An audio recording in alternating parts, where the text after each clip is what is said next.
সত্যদা ব্লগে আপনাদের স্বাগত বন্ধুরা। আমার ভাইপোর বিয়ের আশীর্বাদের কিছু চিত্র আপনাদের সামনে তুলে ধরলাম। আপনারা ওকে আশীর্বাদ করবেন যেন সুস্থ নতুন জীবন যাপন করতে পারে, সবার সাথে মিলেজুলে থাকার জন্য আশীর্বাদ আপনাদের কাছে প্রার্থনা করি। সবাই ওকে আশীর্বাদ করবেন, সবাই খুব ভালো থাকবেন, সুস্থ থাকবেন, এই প্রার্থনা করছি।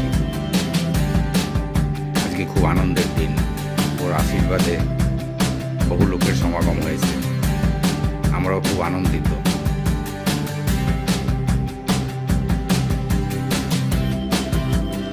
দীর্ঘ জীবন কামনা করি, পরবর্তীকালে ওরা যেন সুখে শান্তিতে সংসার করতে পারে, এই প্রার্থনা করে আজকের মতো ভিডিওটা এখানেই শেষ করলাম বন্ধুরা।